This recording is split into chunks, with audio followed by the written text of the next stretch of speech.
सुल्तान असरा से कहता है कि जो दुश्मनी तुम मेरे साथ लगा के बैठ चुकी हो, ये तुम्हें बहुत ज़्यादा भारी पड़ने वाली है। तुम ये मत समझना कि तुम मुझसे जीत जाओगी, क्योंकि आज तक कोई भी ऐसा इंसान पैदा नहीं हुआ है जो मुझसे जीत जाए। इसलिए बेहतर यही है कि तुम जो कुछ है थी वही रहो, क्योंकि मैं तुम्हें इस तरह से ऊपर बढ़ता हुआ नहीं देख सकता हूँ। और तुम्हारी ज़ुबान आइंदा आने वाले दिनों में कुछ ज़्यादा ही ख़राब हो रही है। और मुझे शक है कि जैसा कि तुम अपने घर में जा रही हो, वो लोग तुम्हारी ब्रेन वॉशिंग कर रहे हैं और तुम्हारे दिमाग को इस तरह से मजबूत कर रहे हैं। याद रखना, इस तरह की बदजुबानी बद अखलाकी करके तुम यहाँ पे नहीं रह सकती। मैं तुम्हें एक पल के लिए भी यहाँ नहीं रहने दूंगा अगर तुम अपना ये रवैया रखोगी। जिस पर वो कहती है कि मैं यही चाहती हूँ कि आप लोग मुझे खुद अपनी ज़ुबानी यहाँ से निकालें ताकि मैं इजी होकर यहाँ से जा सकूँ। और मैं भी अब यही चाहती हूँ। अगर आपको इस बात का इल्म नहीं तो करके देखिए, लेकिन सबके सामने आपको खुद इस चीज़ का इजहार करना होगा कि आप खुद मुझे यहाँ से निकाल रहे हैं, क्योंकि आपको आदत है पीछे से बहुत ही अच्छा इंसान बन जाने की, और ऐसे अपने आप को महसूस करवाते हैं जैसे आप बहुत ही नेक इंसान हैं। इसलिए अब मैं आपकी असलियत सबके सामने लेकर ही रहूँगी। आगे से आप देखेंगे कि उसकी माँ भी काफ़ी परेशान है उसके लिए। दूसरी तरफ वो अपनी यानी कि बहू से कहती है कि मुझे असरा की टेंशन खाई जा रही, समझ नहीं आ रहा कि आखिर असरा के लिए मैं क्या करूं। असरा की टेंशन ने मज़ीद और मज़ीद मुझे बहुत ज़्यादा परेशान करके रख दिया, क्योंकि मुझे नहीं लगता कि सुल्तान कभी भी ठीक हो पाएगा। वो जैसा था वैसा ही रहेगा। हमारी असरा ने बहुत सब्र कर लिया, अब मज़ीद उसको सब्र मैं नहीं करने दूंगी, उसे वहाँ से ले आऊँगी। बस यही मेरा फ़ैसला है। जिस पर उसकी भाभी कहती है असरा की कि आप ये बात अपने जहन से सोच रही हैं, लेकिन कभी आपने असरा से पूछा कि उसकी क्या मर्ज़ी है। असरा अभी भी सुल्तान के साथ ही रहना चाहती है, इसलिए वो कोई फ़ैसला नहीं ले पा रही। उसे कुछ वक्त और दें ताकि वो अपने जहन से फ़ैसला कर सके है। और वो सोच रही है कि बस अब ये काम तमाम होना चाहिए, अब मज़ीद इस तरह की हरकतें नहीं होनी चाहिए, अब ये सब कुछ बंद होना चाहिए। वो कहती है अपनी बहू से और अपने बेटे से कि सरवर अब इसको रोकना होगा, कि ऐसा ना हो कि सब कुछ ख़त्म होकर रह जाए और हमारे हाथ खाली के खाली रह जाए, क्योंकि मैं अपनी बेटी को इस तरह से परेशान हाल में नहीं देख सकती। आगे से वो कहता है कि आपकी बात बिल्कुल बचा है, लेकिन हमें थोड़ा इंतज़ार करना होगा, थोड़ा देर असरा को कहना होगा कि असरा थोड़ा इंतज़ार करे और सब कुछ ठीक होने पर हमें बताए।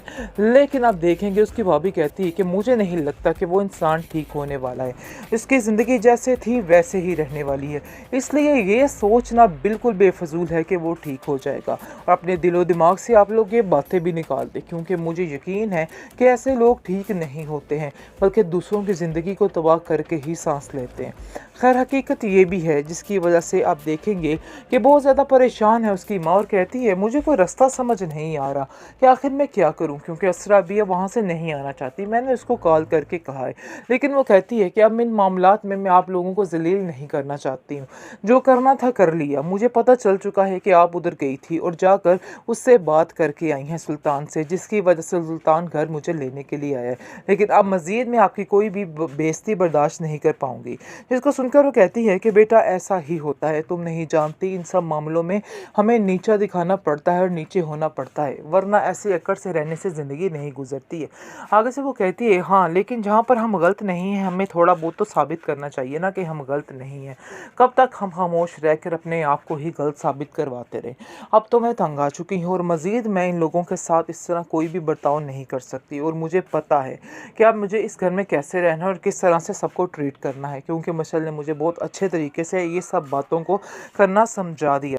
बेहतरीन ड्रामा सीरियल शिद्दत में आप देखे हैं जी क्या हो रहा है, आखिर ये क्या चक्कर बन गया, कैसे इन्होंने मशाल जैसी इतनी अच्छी लड़की को किस तरह से जलील करने का प्लान कर लिया है। यानी कि ये सब कुछ दिखाने की कोशिश की जा रही है कि आखिर मशाल भी ठीक लड़की नहीं है, लेकिन ऐसा बिल्कुल भी नहीं है।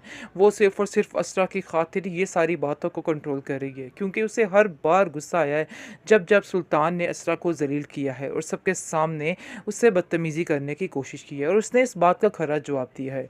लेकिन अब जाकर असरा को इस चीज़ का अंदाज़ा भी हो रहा है कि काफ़ी ज़्यादा चीज़ें ठीक हो रही थी, लेकिन इसकी वजह से काफ़ी ज़्यादा चीज़ें फिर से ख़राब हो रही हैं, क्योंकि उसको बिल्कुल ही वक्त नहीं मिलता है और इतनी वो मसरूफ़ हो चुकी है मशल में, दिन रात वो उसको इसके साथ ही रहती है, जिसकी वजह से वो काफ़ी परेशान हो चुकी है और ये चीज़ वो सोच रही है कि काफ़ी ज़्यादा दूर करेगी उसको सुल्तान से। इस बात की टेंशन ने भी इसको काफ़ी परेशान किया है। इसको और कुछ नहीं सूझता तो वो जाती है अपनी माँ के घर और वहाँ जाकर कहती है अपनी भाभी से कि भाभी मुझे ऐसा लग रहा है कि जैसे इसकी वजह से भी काफ़ी ज़्यादा मसले क्रिएट हो रहे हैं और काफ़ी ज़्यादा हमारे घर में यानी कि तंग हो रहे हैं। मुझे मेरी सास ने भी कहा है, क्योंकि तलत भी इसको समझाती है कि बेटा अपने घर को बचाने के लिए थोड़ा-सा सुल्तान पे ध्यान देना होगा, क्योंकि उसे अक्सर इस बात की शिकायत रहती है कि तुम उस पर ध्यान नहीं देती हो।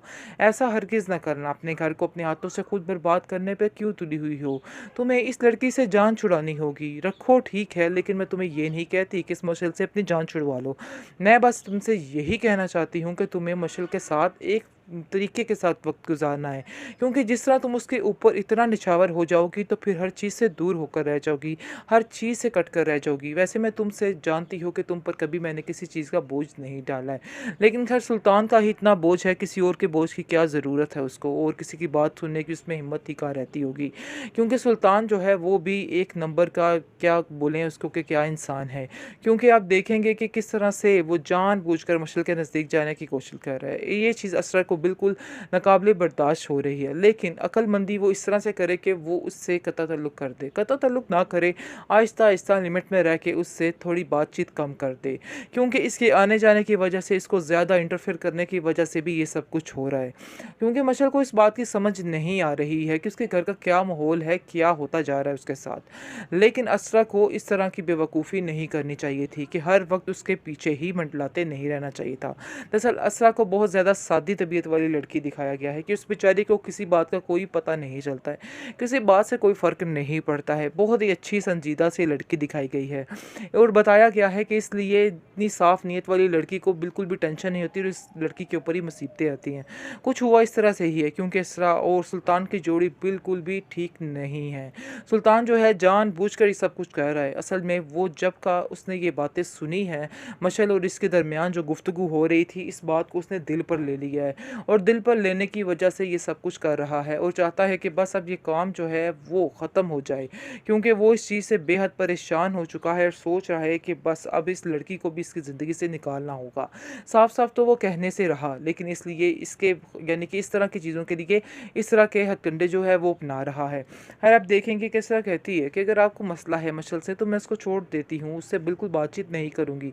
लेकिन वो कहता है कि मैंने तुम्हें कब कहा, बल्कि मैं तो तुम्हें ये कहना चाहता था कि उसके साथ बातचीत ज़्यादा बढ़ाओ, क्योंकि अगर तुम मुझसे ऐसी हो जाओगी फिर हो सकता है तुम्हारे अंदर भी कोई खूबी, कोई तब्दीली आ जाए। लेकिन मुझे नहीं लगता कि तुम्हारे अंदर कोई भी खूबी, कोई तब्दीली आ सकती है। तुम जैसी हो वैसी ही रहने वाली हो। असरा इन सब चीज़ों को सुनकर और ज़्यादा बेचैन और ज़्यादा परेशान होने लग जाती है कि आखिर मैं जो मर्ज़ी कर लूँ, इधर कोई किसी की यानी कि कोई नेकी नहीं है मेरी, मुझे ऐसे ही ज़लील किया जा रहा है।